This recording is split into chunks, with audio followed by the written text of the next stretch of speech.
الحمد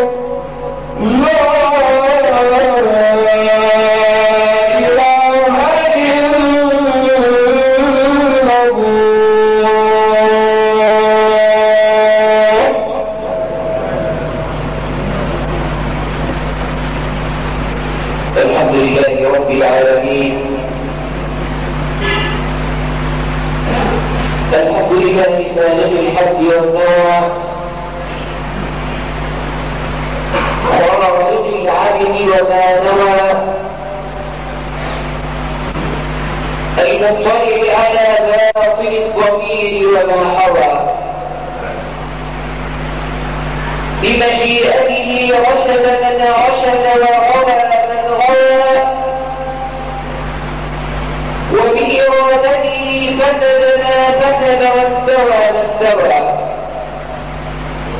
صرف من شاء إلى الهدى وعطف من شاء إلى الهوى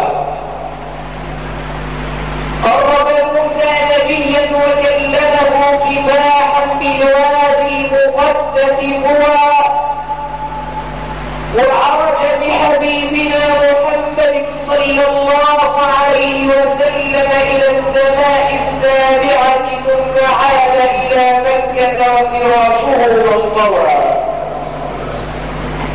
أحمده سبحانه حمد من تاب وغوى أحمده على صرف الهم والجوى وأشهد أن لا إله إلا الله وحده لا شريك له ولا ضد له ولا ند له أول بلا بداية وآخر بلا نهاية سبحانه ليس كمثله شيء وهو السميع البصير يا من يراني ولا أراه يا من يراني ولا أراه انظر بعين الرضا لحالي وارحم بعفوك ضعفي وذلي وكن لي عونا عند السؤال فإني عبد حملي ثقيل ولي ذنوب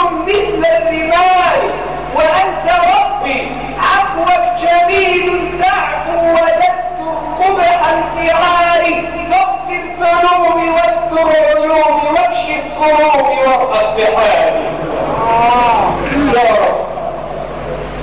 وأشهد أن سيدنا ونبينا وحبيبنا وطبيبنا وعظيمنا ومعلمنا وأسوتنا وتاج رؤوسنا وقرة أعين الحبيب محمدا طب القلوب ودواؤها وعافية الأبدان وشفاؤها ونور الأبصار وضياؤها حبيبي رسول الله. الله أرسله سراجا نيرا الله أرسله سراجا نيرا يا أيها النبي إنا أرسلناك شاهدا ومبشرا ونذيرا وداعيا إلى الله بإذنه وسراجا منيرا. الله أرسله سراجا نيرا يأتي لندرك واسع الجنات فتنسموا عطر الحبيب بذكره ذكر النبي وأطر النفحات. الكون قرآن الإله موسعا ومحمد في الناس بالرحمات. إني محب والحبيب محمد ومحبتي تبقى بقاء حياتي. صلوا عليه فصلاتنا تؤتي النبي وتكثر الحسنات. اللهم صل وسلم وبارك عليه صلاة تليق بك منك إليه وتتوارد بتوارد الخلق الجديد والفيض المدين عليه. وارض اللهم عن آل بيت المصطفى أصل النعم ومن بهم عنا ترفع المنايا والنقم. وعن ساداتنا أبي بكر وعمر وعثمان وعلي وعن الصحابة والتابعين وتابعيهم بإحسان يا ربنا إلى يوم الدين. ثم أما بعد فإن بادئ لي بدء أوصيكم ونفسي الخاطئة بتقوى الله. يا أيها الذين آمنوا اتقوا الله حق تقاته ولا تموتن إلا وأنتم مسلمون. يا أيها الذين آمنوا اتقوا الله وقولوا يصلح لكم أعمالكم ويغفر لكم ذنوبكم ومن يطع الله ورسوله فقد فاز فوزا عظيما. ما هي إلا أيام قلائل تهب علينا مواسم الخيرات ونسائم البركات نتنسم فيها النفحات الآتية من رب الأرض والسماوات. يأتي شهر ذي الحجة بما فيه من خير جليل. يقول لنا النبي الكريم صاحب المقام العظيم صلى الله عليه وسلم: ما من أيام العمل فيها أحب إلى الله من هذه العشر. قالوا يا رسول الله ولا الجهاد في سبيل الله؟ قال: ولا الجهاد في سبيل الله إلا رجلا خرج بنفسه وماله فلم يرجع من ذلك بشيء. فاتقوا ربكم واتقوا مطاياكم كما كانت مطايا إبراهيم بن أدهم حين كان ذاهبا لحج بيت الله الحرام، فرآه أحد الأعراب وهو يركب ناقته فقال له: يا إبراهيم يا هذا أين تريد؟ قال: أريد حج بيت الله الحرام. قال: فأين مطاياك؟ انت راكب ايه ومعاك عربية ايه ولا حادث طيران ولا حادث بولمان ولا حادث بري ولا لا ازاي؟ قالوا: إن مطاياك. قال: أين هي يا إبراهيم؟ قال: إذا أتتني برية ركبت مركب الصف. أنا عايز أدوح. إذا أتتني برية ركبت مركب الايه؟ الصف. السفينة اللي هنركب فيها عشان نجري من البرية دي الايه؟ الصف. وإذا أتتني من ربي نعمة ركبت مركب الشكر. أما تيجي نعمة نعرف إن المنعم هو الله لازم نحمده ونشكره. وإذا أتاني القضاء ركبت مركب الرضا. يركب نقول ايه؟ لازم نرضى عن الله. رضي الله عنهم ورضوا عنه. دي علامة اللي في الجنة. لكن انت ما عندكش رضا عن ربنا مش هتكون من اهل الكتاب. سلم يا رب. نسأل الله ان يسع جميعا برحمته. لازم شرط في اهل الجنة كده يقول رضي الله عنهم ورضوا عنه. يبقى لابد ان ترضى عن الله حتى يرضى الله عنك. فإذا أصابني القضاء ركبت مركب الرضا. وإذا دعتني نفسي إلى شيء فيه معصية رب امتنعت عنها. فقال له الأعرابي: يا إبراهيم لنعم الراكب أنت. لنعم الراكب أنت يا من يشكو لخلق الله ما يجده. يا من يشكو من هم يؤرقه وبات يشكو لخلق الله ما يجد. الله أرحم من خلق تلوذ بهم فافزع إليه وقل يا رب يا صبر. يا رب هي دي هو ده سبيل النجاة. جرت بنا سلسلة عباد الرحمن مع الحبيب المصطفى. وإذا بنا في العام الأول الهجري الذي أوشك على النهاية ويبدأ معنا العام الثاني من الهجرة.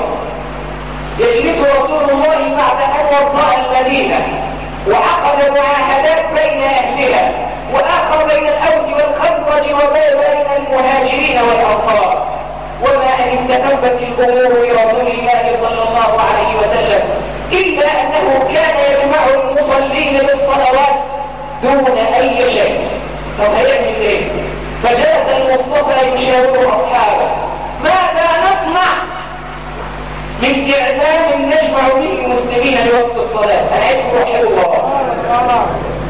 طب يعمل إيه سيدنا النبي؟ فجلس يشاور أصحابه فقال أحدهم: نأتي بناقوس كناقوس النصارى. يعني هنجيبوا إيه؟ جرس يجمعوا به المسلمين وقت الصلاة. طب ازاي وحضرة النبي صلى الله عليه وسلم يقبل تقليد مش عايز يبقى زيهم؟ فقال له البعض: نصنع بوقا كبوق اليهود. بتحكي ده شيء اللي جنب الفيل كده كانوا بينفخوا فيه المار كده ينفخوا فيها يجمعوا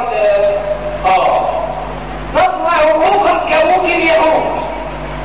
وإذا بأصحاب المصطفى على وضعهم هذا إلى أن استقر الأمر على الناقوس. وفي اليوم وفي هذه الليلة يرى صحابي صحابي جليل اسمه عبد الله ابن زيد ابن ثعلبة بن عبد ربه أخو بني الخزرج، أخو الحارث بن الخزرج. الرجل الصحابي الجليل يمكن انتوا أول مرة تسمعوا اسمه عبد الله ابن الحارث ابن عبد ربه. رأى رؤيا، الرؤيا اللي شافها ايه؟ رأى أن آت أتاه في المنام وهو يحمل ناقوسا، فقال له يا آت أعطني هذا الناقوس كي أجمع به المسلمين على الصلوات. شوف نايم وقائم وشايل هم منين؟ يا الله، قائم نايم شايل هم المسلمين، مش احنا شايلين هم بكره وهم النحر وهم مش عارف ايه، والبنت دي تتجوز ازاي، والواد ده مش عارف يعمل ايه، والواد ده يعمل ايه، ونبني الفلان ازاي. يا الله، يا انظروا الى هؤلاء والفارق بيننا وبينهم. يرى هذا الرجل في الرؤيا رجلا يحمل ناقوسا فيقول اعطني اياه كي اجمع به المسلمون للصلوات. فقال له ألا أدلك على ما هو خير من هذا الناقوس؟ قال له ما هو؟ قال له إذا أتى وقت الصلاة فقل الله أكبر الله أكبر الله أكبر الله أكبر إلى آخر صيغة الأذان لا إله إلا الله. ده رؤيا منامية. فذهب بها إلى رسول الله صلى الله عليه وآله وسلم فقال له المصطفى إنها لرؤيا حق. يبقى خدت إقرار من مين؟ سيدنا النبي صلى الله عليه وسلم. طب أولى الناس اللي يأذن اللي شاف الإيه؟ الله، أنا أولى الناس اللي قلت أنا شفت الرؤيا، يبقى أولى الناس اللي يأذنان. فقال له النبي الكريم صاحب المقام العظيم صلى الله عليه وسلم يا عبد الله نادي بلال بن رباح ونقله ما علم فهو أندى منك صوتا. هات بلال بن رباح وعلمه بالصيغه اللي انت علمتها لي عشان هو احسن منك في الايه؟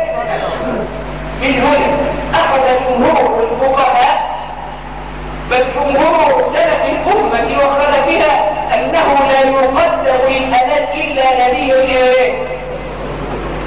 يبقى صوتك مش حلو ما تزهقناش. يا الله، هو كده يا سيدنا النبي يقول فهو أدى منك ايه؟ يبقى ده يكون شرط من شروط صحة المؤذن ان يكون لديه الايه؟ الصوت. سيدنا بلال بن رباح كان يعني حاجة جميلة جدا، لو سمعت لابد تبكي. يعني واحد دلوقتي يجي يقول له استنى يا حبيبي ايه دي؟ يقول ده احسن شرع ايه ده؟ الشرع لا منك. ازاي شرعي؟ هو سيدنا النبي يقول له انت منك ايه؟ صوتا. حديث في سنة الاول وسنة صحيح وفي مسند الامام احمد. يبقى انا اقول بشرط من شروط صحة المؤذن يكون صوته ايه؟ صوته جميل. لا، فسيدنا النبي صلى الله عليه وسلم سيدنا بلال بن رباح يقوم ويؤذن فيأتي عمر بن الخطاب يجر ثوبه ويأتي مهرولا ويقول له يا رسول الله والذي نفسي بيده لقد رأيت ما قال بلال في الرؤيا ليلة البارحة.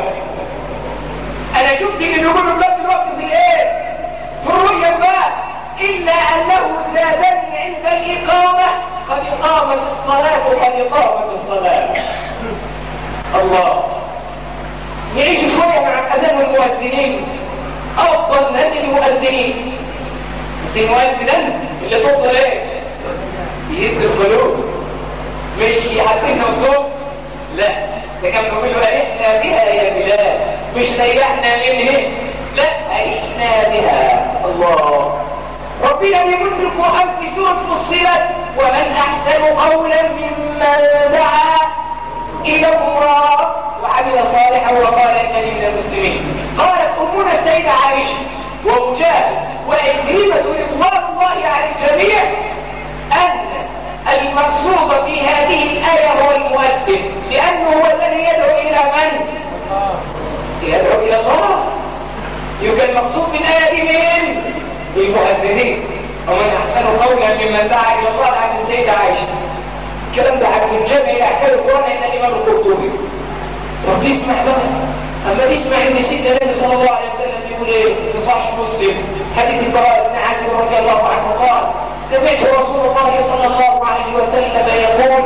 أطول الناس أعناقا يوم القيامة المؤذنون.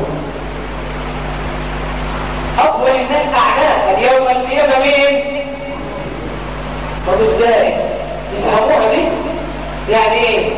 قال لك دائما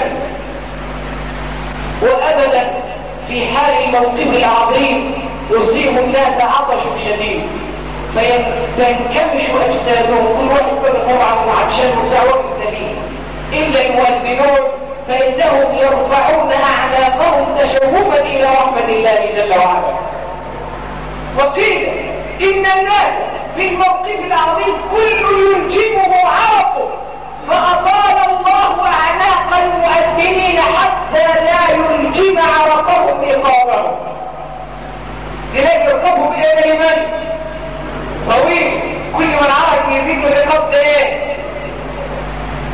وكانوا زمان يقولوا عند العرب أطول الناس عنقا، يقول لك ده من السادة والكبار، يعني أفضل الناس يوم القيامة مين؟ المؤذن. ورواية ثانية تقول أطول الناس إعناقا، الهمزة من تحت مع الكسر إعناقا، يعني إيه إعناقا؟ يجي الإمام النووي في شرح صحيح مسلم يقول إيه إعناقا؟ أي إسراعا إلى الجنة. أكثر الناس إسراعا للجنة مين؟ بس أبو مؤذن ده شرف. يلا عشان ينال هذه الدرجة توصيل النبي صلى الله عليه وسلم. خلي بالكم في حديث رسخ في الأذهان وهو ليس بحديث، اللي هو تسابقوا على الأذان وفروا من الإيمان، ليس بحديث. يأتي امبارح طول اليوم ومش حديث مكتوب على رسول الله صلى الله عليه وسلم، حتى ما يجيش خبر موقوف حتى على الصحابة، مش موجود. الله يعني مش موجود ده. طب تسمع بعد ما تصلي على حبيبك يقول يا سيدنا النبي صلى الله عليه وسلم كل شيء يسمعه المؤذن يشهد له يوم القيامة، سواء كان جن أم جنس أم دواب أم طير. سيدنا النبي صلى الله عليه وسلم يقول لراجل كده رايح بيعلم في الصحراء، قال له يا هذا إذا حضرت الصلاة فأذن وارفع بها صوتك فإن صوتك ما بلغ شهد لك. كل اللي يبلغ صوتك يعمل ايه؟ يشهد لك يوم القيامة. الله يبقى الحيطان يشهد له، التراب يشهد له، الثرى يشهد له. الله ده مش كده وبس، ده روى الإمام ابن ماجه في السنن والدارقطني أيضا وصححه الألباني في صحيح الجامع حديث رقم 6002. سيدنا النبي صلى الله عليه وسلم يقول من أذن 12 سنة، اللي يأذن كم سنة؟ 12 سنة وجبت له الجنة. ربنا يعمل فيه ايه؟ وجبت له الايه؟ ما ينفعش ولا الأذان الكريم يبقى لازم نفتح العملية شوية يا أبو بكر. يمكن تخد 12 خلينا فرض من 5 يا أخي، إنما يعني خلاص وحدوا الله عايزين الخير يوم مش يخص. بيقول يا سيدنا النبي صلى الله عليه وسلم بيقول من أذن 12 سنة أو جاب الله له الايه؟ مش كده بس، وله بكل أذان 60 حسنة وبكل إقامة 30 حسنة. يعني بياخد في الفرض الواحد 90 ايه؟ ويتين كلها تشهد، كل ما على ظهر الأرض يشهد له يوم القيامة.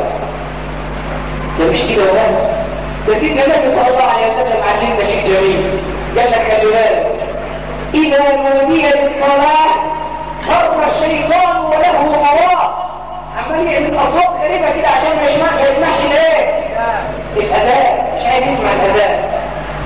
فإذا ثوب المؤذن يعني هيقيم الصلاة يقوم للفجر ثاني، فإذا انتهى التتويج يعني انتهى من إقامة الصلاة يأتي الشيطان عشان يشتغل بقى شغل حتى يختار ما بين المرء ونفسه. يعني ايه ربنا عايز يشتغل ولا يوسوس لك؟ ايه رأيك النهارده كذا الصور عمل ايه؟ وبكره هنعمله ايه؟ مش عارف ايه؟ مش هتلاقيه. ومن فضل ربنا قال الذين هم عن صلاتهم ساهون، لأنه لو جاء الذين صلاتهم سهوا كان زمان أقول البيت.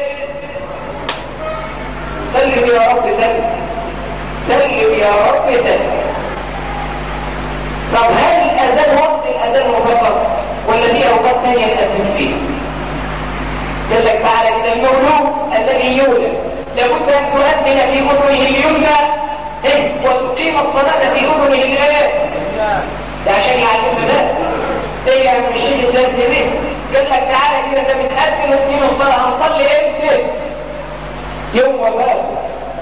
هنصلي امتى؟ هنصلي عليه امتى؟ عند تأذين وأقمت. متى الصلاة؟ قال هي يوم الوفاة وكأن عمرك أيها الإنسان مهما طال كما بين إقامة وتكبيرة إحرام. عمرك كل شيء الإمام يقول فيه مستقيم ومستوى وضابطه والإمام محمود يفنه والإمام مش عارف هم له. عمرك كله زي الشوط. الله سلم يا رب سلم. طب موقف ثاني يأذن فيه قال لك نعم. يقول النبي الكريم صاحب المقام العظيم كما رواه الطبراني وصححه الألباني بيقول لنا يا سيدنا النبي صلى الله عليه وسلم إذا تقولت الإيمان فأذنوا بالصلاة. يعني إيه تقولت الإيمان؟ قد تمردت الجان. واحد عندنا كده يقول لك ملموس أو مش عارف ملموس أو تعمل معاه إيه؟ تعمل فيه إيه؟ أنا مش عارف تعمل حاجة لو الشيخ نقسم. لأن لما تقسم الشيطان بيعمل إيه؟ الحل معاك أهو. الحل معاك يا مسلم. دول الحدين الوحيدين اللي أجازوا فيهم الآلاف في غير وقت الأذان. دول اللي معاهم خبر صحيح. وعند شرح نهاية المحتاج بداية المنهاج في شرح المنهاج للإمام الرملي قال كمان ويسن للمأموم والمغموم أن يؤذن له بأذن. لكن الكلام ده معلش دليل صحيح فنتوقف عند هذين الحالتين اللي هو عند الولادة وعند ايه؟ عند الجن بقى. إذا تقولت الإيمان فعليكم بالايه؟ بالأداء. هو الحديث النبي صلى الله عليه وسلم نص كده. طيب يا عم الشيخ انا دلوقتي أذنت. طب يعني المؤذن يعني ياخد الصواب كله واحنا نطلعوا كده نروحوا كده من المولد يعني بلاش ناخد صواب. قال لك لا، سيدنا النبي صلى الله عليه وسلم علمني قال إذا سمعتم المؤذن فقولوا مثل ما يقول. الإمام القرطبي بيقول أركان العقيدة كلها من الأذان. اللي عايز يدرس عقيدة أركان العقيدة بأساسها تبدأ بالتكبير وتنزيه الله سبحانه وتعالى عن المثيل والشبيه والنظير، وبعدين تقر له بالوحدانية أشهد أن لا إله إلا الله، ثم إقرار برسوله بالرسالة، ثم حي على الصلاة فيها إقامة سائر أركان هذا الدين، وبعدين ثم تقول لا إله إلا الله توكيدا لما قلته قبل ذلك وتكليدا لكل مسائل الملحدين والمبطلين والمنافقين والمشركين. يبقى كل أركان العقيدة فين؟ في الأذان. طب سمعت الأذان قولوا مثل ما يقول إلا أن تحي على الصلاة قولوا لا حول ولا قوة إلا هو رجل بيدرك الصلاة يقول ما حي على الصلاة أقول لا حول ولا قوة إلا وسيدنا نبي جميل لا حول ولا قوة إلا بالله كنز من كنوز الجنة. ده انت معاك كده كنز ايه؟ وخلي بالك متوطي أو غير متوطي، حتى لو كانت حامضة على الدورة الشهرية، حتى لو كنت جنبا فردد ما تسمعه خلف الايه؟ المؤسس. تعرف من ايه الصلاة دي يا شيخ؟ حتى إذا قال لا إله إلا الله وقل لا إله إلا الله محمد رسول الله ثم صلوا عليه. لازم تصلي على مين بعد الأذان؟ شوفوا حديث صحيح مسلم يقول لك فإنه من صلى عليك صلاة صلى الله عليه بها ايه؟ 10 صلى الله عليه وسلم ثم صلوا عليه.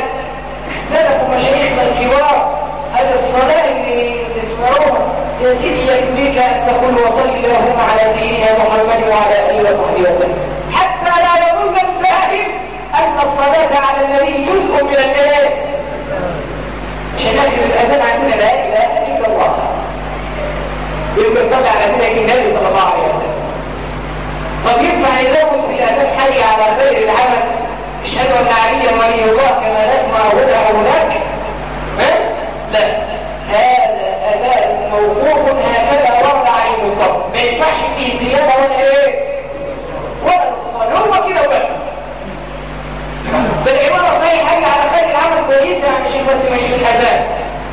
تضرب في اي حته ثانيه، انما مش في الاذان، لان الاذان ده شيء توقيفي هكذا جاء عن المصطفى صلى الله عليه وسلم.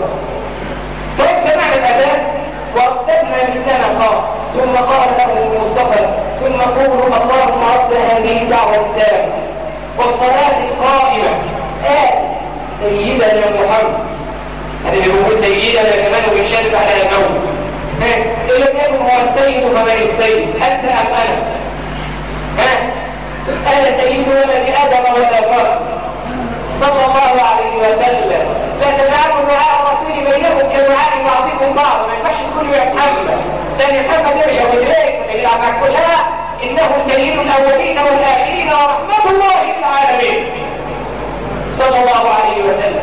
فقيل له لا تجعلوا دعاء الرسول بينكم كدعاء بعضكم ما ينفعش لسيدنا النبي صلى الله عليه وسلم. ولما نحوا الأعراب ووقفوا وراء الفتاة يا محمد يا محمد، ربنا قال له إن الذين ينادونك من وراء الحجرات أكثرهم وصفوا في أكبر أبصار إنهم لا يعقلون، يعني زي الدواب. لأنه لو كان يفهم كان يا رسول الله. حتى خادم سيدنا النبي صلى الله عليه وسلم سيدنا توبان لما أتى حبل من أحباب يقول له صحيح مسلم، وأتى يقول له يا محمد، فاغترف توبان غيظة شديد يقول فقمت من ثوري فدفعت الرجل في صدره دفعة وقع منها على ظهره كانت روحه أن تخرج منه، فقال لما دفعتني؟ قلت له لما تقول له يا محمد؟ أما تقول له يا رسول الله؟ وإحنا دلوقتي له محمد ومحمد إيه يا عم شيخ؟ آتي سيدنا محمد الوسيلة والفضيلة. إيه الوسيلة دي؟ سيدنا النبي قال لنا خلي بالكم الوسيلة دي درجة لا ينبغي إلا لعبد واحد، وأرجو من الله أن أكون أنا العبد صلى الله عليه وسلم. يوم أن يبلغ الناس يصيح الناس والجمع بأسره يذهبون إلى آدم، يا آدم أنت أبو البشر، أنت من خلقك الله بيده، أنت من نفخ الله فيك من روحه، اشفع لنا عند ربك. يقول إن الجبار غضب ربة لم يغضب مثلها قط ولم يغضب قبلها ولا بعدها قط. إذا لست هناكم ولكن اذهبوا إلى نوح. يا نوح أنت أبو الأنبياء وأنت لست هناك، اذهبوا إلى إبراهيم ثم لموسى ثم لعيسى ثم يأتون سيد الأولين والآخرين محمد صلى الله عليه وسلم فيقول أنا لها أنا لها، ثم يسجد تحت عرش الرحمن ويطلب من ربه بتسابيح وتحاميد فيقول له الرب جل وعلا يا محمد ارفع رأسك وسل تعطى واشفع تشفع صلى الله عليه وسلم. انت عايز يا حبيبي ولسوف يعطيك ربك ايه لغايه المفاوضات ما توصل له بالملك الجليل لغايه ما يقول له اخرج من النار من قال لا اله الا الله. سيدنا النبي هيقول شفيع، حتى يقول شفاعتي مش لا شفاعتي لاهل الكبائر من امتي. اللهم ارزقنا شفاعه حبيبك محمد يا رب يا رب. والله الموقف عصيب. يا اكرم الخلق ما لمن الوذ به سواك عند حلول الحادث العامم وكفر المصير عشان نجيب بيتي. فممكن ما نلاقيش السنه كويس يا حبيبي. لا هم سيدنا نوح سيدنا ما قالهمش ليه الجاه الى الله، ده بيقولوا لست هناك ولكن عليكم بنوح، ونوح يقول لهم عليكم بمين؟ ابراهيم، وابراهيم يقول عليكم موسى، موسى يقول عليكم بعيسى، عيسى يقول عليكم بمحمد. ما قالهمش ليه الانبياء عليكم بربكم. لا صلى الله عليه وسلم واسالوا لي الوسيله والفضيله. يبقى ايه؟ اللهم رب هذه الدعوه التامه والصلاه القائمه آتي سيدنا محمد الوسيله والايه والدرجات العالية الرفيعة. وابعثه اللهم المقام المحمود الذي وعدته. في رواية عن الإمام أحمد في المسند إنك لتخلف الميعاد، لكن رواية البخاري ومسلم ما فيهاش إنك لتخلف الميعاد. طب اللي يقول كده يا رسول الله قال لك حلت له شفاعتي يوم القيامة. شوف يا أخي دي انتهت بسهولة ازاي؟ دي انتهت الشفاعة بسيدة النبي صلى الله عليه وسلم بسهولة ازاي؟ أقول ما تسمعوا وأستغفرك وأهلي لكم.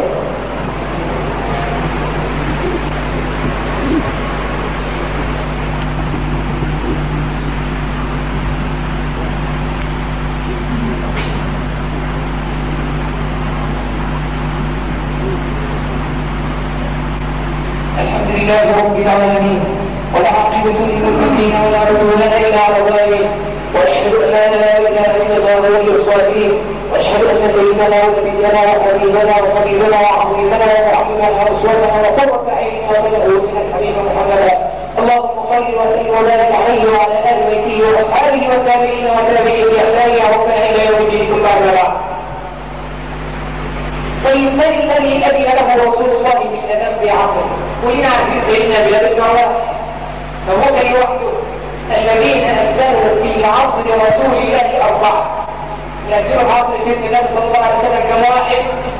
أربعة. سيدنا بلال بن عمر، والثاني أبو محذورة اسمه أوس بن عبيد الجمحي، وكان مؤذن رسول الله بالمسجد الحرام في مكة. الثالث قال لك عمرو او عبد الله بن ام مكتوم اللي هو على زهران جاءه ايه؟ والمؤذن سيدنا النبي كان صوته جميل. طيب يبقى سيدنا بلال وسيدنا ابن ام مكتوم في المدينه، سيدنا ابو محذوره فين؟ في مكه.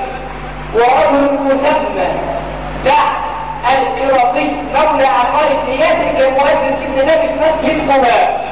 يمكن يأذن في عهد حضرة النبي صلى الله عليه وسلم كم واحد؟ أربعة. سيدنا النبي صلى الله عليه وسلم شرع شيء جميل قوي، أذان الفجر. عملوا أذانين. أذانين إزاي؟ طبعا لا كان في منبهات ولا كهرباء ولا نور ولا مية ولا مش الكلام ده. فكان سيدنا بلال بن رباح يؤذن قبل دخول الفجر، وسيدنا ابن ام مكتوم يأذن مع اذان الايه؟ فسيدنا النبي صلى الله عليه وسلم يقول يا رسول الله قال حتى يوتر القائم ويوقظ النائم. انا عايز اتوقع يوتر القائم. الراجل طبعا ما كان زينا قاعدين بيحسوا الليل، لا هم بيعملوا ايه؟ قاعدين يعملوا ايه؟ يصلي. فده تنبيه عشان خلاص قرروا وقت الايه؟ يبقى صلي الايه؟ صلي ايه؟ للوقت. طب وقت ما صلي. طب والرجل اللي نايم يقوم صح اذان الله يقول لك الصلاه خير من الايه؟ لا تلوم. وبناء عليه صنع سيدنا عثمان بن عفان اذانين في صلاه الايه؟ الجمعه. سيدنا النبي عمل اذان في صلاه الايه؟ ماشي. وسيدنا عثمان عمل اذان في صلاه الايه؟ الجمعه. طب نعمل اذان في صلاه الجمعه ازاي؟ قال لك الاذان الاول في السوق بمحل البيع والشراء. يقولوا يا ايها الذين امنوا اذا نودي للصلاه من يوم الجمعه فاسعوا الى ذكر الله وذروا الايه؟ سيبوا بقى لا بيع ولا شراء ولا الكلام ده، لان هيبقى منزول البركه ثم في صلاه الجمعه. يبقى الاذان الاول كان يأذن مثلا، يعني لو الجمعه عندها جدا على واحده كان سيدنا عثمان يأذن الاذان الاول على 11:30 عشان الناس تنفض ايديها من البيع والشراء وياتوا للايه؟ المشكله ان بنطبق الاذان الثاني يوم الجمعه خطا. لو كده ما بيأديش دور، ده احنا لازم نأديه جنب دخول الايه؟ جنب دخول الوقت عشان ننبه الناس اللي تيجي للايه؟ للمسجد. انما هو كده دلوقتي بعد صلاه الامام المنبر خلاص طوت الملائكه الصوم، واللي قاعد خلاص اللي دخل بجبل دخل، واللي دخل بقدر الجبل دخل، واللي دخل ما كانش على ربه دخل. الله. طب ايه؟ الافضل ان يقدم عن الايه؟ معنى اساسيتنا علماء يصحح. صلى على حبيبي. سيدنا بلال بن رباح بعد انتقال المصطفى للرفيق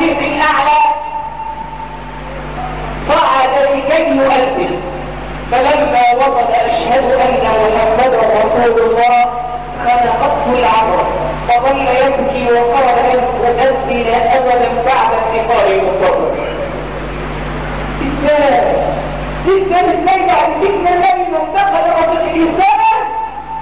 فقال له أبو بكر الصديق يا بلال اجلس واذن لنا. قال له ائذن في الجهاد في سبيل الله يا خليفة رسول الله. قال يا بلال اجلس واذن لنا. قال له يا أبا بكر إن كنت أعتقتني لأكون لك فأنت وما تريد، وإن كنت أعتقتني لوجه الله فدعني وما تريد. وهو سيدنا أبو بكر اللي أعتق مين؟ فقال له كنت أنت أعتقتني عشان الابتعاد لك وقته خلاص أنا أعتقتني الأسس، بس إن كنت أعتقتني لوجه الله فدعني وما أريد. فذهب إلى الشام يجاهد في سبيل الله إلا أن رأى ذات ليلة رؤيا، ورأى بالرؤيا رسول الله صلى الله عليه وسلم بأبيه وأمه، ثم قال له يا بلال ما هذا الجفاء؟ ما هذا الجفاء؟ أما آن الأوان أن تزورنا يا بلال؟ ما عندي الأوان نحن نبتدي نصور دليل ناخد ايه؟ ناخد ان زيارة سيدنا النبي صلى الله عليه وسلم في قبره كزيارته ايه؟ حية انتظر كزيارته حية ليه؟ لأنه بل إن الله يرد على روحي فأرد فأسلم على من سلمها عليه صلى الله عليه وسلم. يا بلال خلاص أنا الآن فسيدنا بلال ذهب إلى هناك إلى مدينة المصطفى صلى الله عليه وسلم وبكى واشتد بكاؤه فرآه الستار الحسن والحسين فاحتضنهما وقبلهما وكأنه يشتم فيهما ريح المصطفى صلى الله عليه وسلم. فقال له سيدنا الحسن وسيدنا الحسين يا بلال اصعد فقد اشتقنا لأمامك يا بلال اصعد وأذن لنا. فصعد على المنبر ثم أذن فارتجت المدينة عن آخرها تكبيرا وتهليلا، وما ارتجت المدينة بعد انتقال المصطفى إلا لما سمع الأذان بلال، لأن آذان ذكره من صلى الله عليه وسلم. ووصل الواصل إلى أشهد أن محمدا رسول الله بكى بكاء شديدا بكى لبكائه أهل المدينة بأسره. طيب من رأى في الرؤيا أنه يؤدي لشاف منام وشاف اللي يمثل فيه ايه؟ تتوقف الرؤيا على حسب الرأي. من رأى في المنام وهو من أهل الصلاح أنه يؤدي ذهب رجل من أهل الصلاح إلى ابن سيرين وقال له يا ابن سيرين رأيت في المنام أني أؤدي. قال أبشر فإنك ستحج، لأن ربنا لم يؤدي في الناس بالإيه؟ وجاء واحد ثاني يعني مش كويس وإنه طويلة حبتين ورجل يعني بل رأيت في المنام ليلة البارحة أني أؤدي. قال له أبشر ستقطع يدك في حد سرقة. قال له ليه؟ قال له ثم أذن مؤذن أيتها الأيها إنكم. يبقى الرؤية تتعدد بحسب الايه؟ الرأي. احنا عندنا ألفاظ الأذان 15 جملة بيزيدوا أذان الفجر بنقول الصلاة خير من النوم مرتين بنقول 17. في ترتيب الأذان في حديث أبو محسورة في الصحيحين المؤذن بيقول أشهد أن لا إله إلا الله بسر مرتين وبعدين أشهد أن محمدا رسول الله بسر مرتين ثم يصدع بها. يعني يقول أشهد أن لا إله إلا الله أشهد أن لا إله إلا الله أشهد أن محمدا رسول الله ثم يصدع بها للناس. يبقى الأذان عن حديث أبو محسورة 19 جملة 19 ايه؟ جملة بس التكبير 4 إلا عند الإمام مالك هو اللي كان التكبير مرتين وعليه سلف أمتي وخلفه. لكني أرجو من الجميع أن ندع فرصة للشباب. أنا عايز نسمع صوت الشباب بدل ما يسمعوا يغني أو يتمايل أو كذا أو كذا أو كذا. من كان في نفسه قدرة وصوت النبي على الأذان فليأتني حتى يؤذن معنا ونعينه على طاعة ربه ويكون عونا لنا ويأخذ بأيدينا إلى النجاة يوم القيامة. أسأل الله جل وعلا أن يغفر لنا هزنا ولدنا وخطأنا وعمنا وكل ذلك عندنا. اللهم اشف أمراضنا وارحم أمواتنا وسدد ديوننا. اللهم احفظ بلادنا من كل سوء. اللهم احفظ